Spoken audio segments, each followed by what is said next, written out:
Chai Masala. You know it, you love it. It's a blend of aromatic spices that you add to boiling milk and black tea to make the perfect cup of chai at home. Wow. So you just bought a tin and you're only using a teaspoon of it at a time to make your perfect morning chai. How the heck else are you gonna use the rest of this tin? Today, I'm gonna show you some unexpected uses to use your chai masala while it's still fresh and vibrant.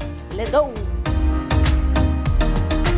All right, so let's break down what our chai masala actually is. The ingredients in our blend is ginger, cinnamon, green cardamom, black pepper, clove, and allspice. And these are toasted and ground here in Asheville in our factory. So when you hear that list of ingredients, you might automatically go to sweets and baking, muffins or granola or energy balls, and that is all great. And you can go to our website and find recipes on all things baking with chai masala. But if you want to look and think about something a little different, then I encourage you to try the blend itself. And I know the thought of trying raw spices might be a little bit weird, but it can also really open up some different ideas that you can get and be creative. You really only need the tiniest bit because this blend is very potent, and I'm just gonna try this and see what comes up.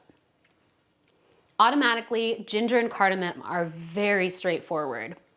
Then there's a little bit of spice and some warming from the clove and allspice. So I'm thinking to mix it into some room temperature butter. You can keep that in your fridge, put it on toast, use it in baking. You can create a simple syrup with this. You can even mix it into maple syrup to pour on top of your pancakes and waffles, or add it to anything that you want to sweeten without using sugar. But if I want to create an actual dish with this, I'm thinking of staying in the realm of something sweet, but something a little different that you may not have thought of, and maybe something for breakfast. Chai masala dish number one that you would not expect to make: a banana chai smoothie bowl. So I've got out my kind of favorite ingredients that I like to incorporate into my smoothie, but you can really take this in any direction that you want. I've got 2 ripe bananas that are frozen, a couple tablespoons of peanut butter, a little bit of whole milk Greek yogurt, a little dash of Mexican vanilla, about a tablespoon of chia seeds, some dark chocolate almond milk. Do y'all watch Billy on the Street? Of course. Every time I turn on a blender, I want to be like, and away we go. Keeping it real here. Forgot our special ingredient. We're gonna add about half a teaspoon of chai masala to the blender.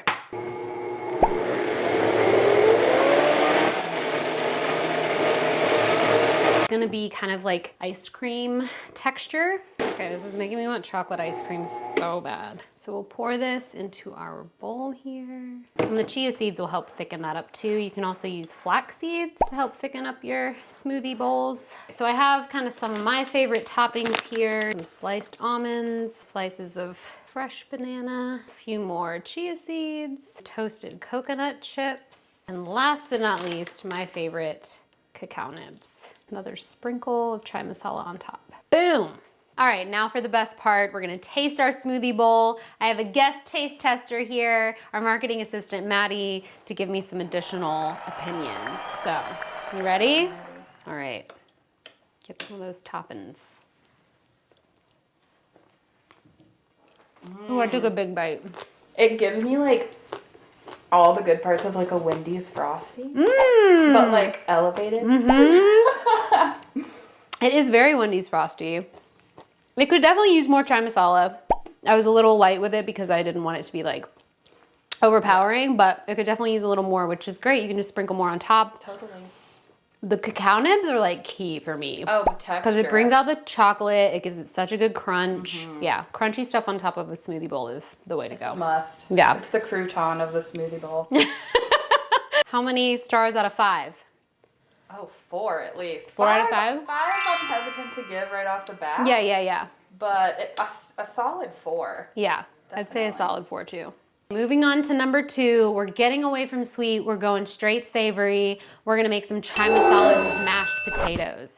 The reason I chose smashed potatoes is because it's kind of a blank canvas. You can really create any flavors, pair them with dipping sauces. So I thought that this would be a really great way to incorporate the warming spices, the pepper, the cardamom into something that you may not normally think those flavors would go with. So first thing, I'm gonna take a cup. These are already boiled and cooled, and we'll just take the bottom of this cup and lightly press down to smash all of these onto the sheet tray. So we'll add some kosher salt on top. Feel free to be generous. Potatoes can take a lot of salt, and I like them very salty. Add a little bit of olive oil. That was way too much, y'all. I'm so bad at pouring out things like gingerly. And then the piece de resistance. Top it with some chai masala. Again, potatoes can take a lot of seasoning, so we can be a little more heavy-handed with this. I feel like this is gonna remind me of when you have hash browns and your syrup from your pancakes like leaks over to your hash browns. All right, so these have come out of the oven. I'm gonna finish them with a little bit of flaky salt. And it smells so good from all the spices in the chai masala. So now it's time to taste, bring back our official judge. Maddie, have your pick. Which one are you gonna go for? I want the crispy one here, yeah. the little one. I like the little pieces of You wanna go at the same time? Yeah. All right, here we go. Okay. Oh man. It's great. It almost gives it like a sweet potato flavor, Yeah, but not cinnamon. Not full sweet potato. Well, they are crispier than I thought they would be. These are great. I didn't put black pepper on these because there's like black pepper in the blend. Oh yeah. So it has like a nice little peppery taste to it, but you get it along with like the warming spices in it. So Totally. yeah. It tastes What like, would you dip these in? I would say if you can get access to Maggi ketchup, that's the way to go. If you can't find Maggi ketchup, regular ketchup is fine. Barbecue sauce would be really good. Drizzle them with honey. Yeah, yogurt is another good option. Maybe sweetened a little bit. What's our rating? I think I'm gonna go 4.5. Ooh. It's a little closer to perfection. Yeah, these are really, really good. All right, our third and final dish of unexpected ways to use chai masala. We're going chicken wings. So chicken wings, there's a reason why there's a million flavors at your favorite chicken spot. It's because they can really take on anything that you season them with. So I thought chicken with cinnamon and cardamom and allspice is gonna kind of give it almost a jerk chicken type of feel. So we're gonna see how this goes. Whenever I cook poultry, I always salt it at least an hour before I cook it. It dries out the skin, it seasons the meat, helps retain moisture. You don't have to do that, but it is a really good step that'll make these turn out a little bit better. Also, I usually purchase the whole wing instead of the flats and the drumettes. It tends to come out a little juicier. You get a little bit more meat per wing, and having the extra bones in there, they don't dry out as much as they would if you got them separated. So we're gonna try two different methods with these. I'm gonna do a dry rub of a chai masala on half of them, and then the other half we're just gonna season, fry in the air fryer, and then we're going to toss it in the chai masala butter. So first things first, you wanna make sure that your chicken is pretty dry. If not, you can pat it down with a paper towel. And then we're just gonna dry rub these four here. Make sure these are nice and coated. You don't wanna really lay it on too thick, but you wanna make sure you can taste it. And then I'm gonna use some avocado oil since these are gonna be cooked at a high temperature. So use canola, vegetable, avocado. Stay away from olive oil or anything with a low smoke point like that. And then for these, we're just going to salt, pepper, and then a little bit of avocado oil. Since we're air frying these, we wanna make sure that there is oil incorporated. Otherwise, they'll just dry out in the air fryer. So these will kind of keep them crispy, make sure the meat stays moist. So air frying wings is actually my favorite method for making chicken wings. It makes them really crispy and delicious. I'm gonna bake these at the same time. I usually start at 380 degrees for about 10 minutes, and then the last few minutes I turn it up to 400 degrees. We have our dry rubbed ones that are ready to go. These are the ones that just have salt and pepper on them. So I'm actually going to take some melted butter that I stirred some chai masala into and toss these in the melted butter. Now we're gonna taste them. Bring in our official judge, Maddie, for a chicken wing competition.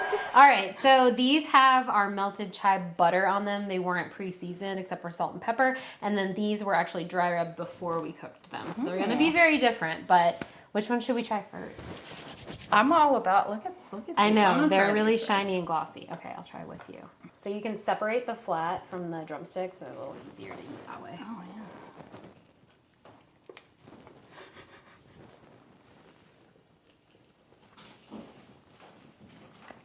Oh, man. It's weird how well this works, actually. I know. Like, it's weird that this isn't on all of my wings. I know. We might have started a new trend. Absolutely. And now Reese wants some. Of course. Super buttery. Could use more chai. Yeah. I feel like you're going to get more of like a chai explosion with the dry rub. But Totally. Okay, what do you give this one? Ooh. I feel like that one's in the range of 4 for me. Yeah. I mean, it's really, really good, but it's when I think chai masala wing, that's not what I had in mind. Right. All right, well, let's move on to the dry rub. Ready? Ready.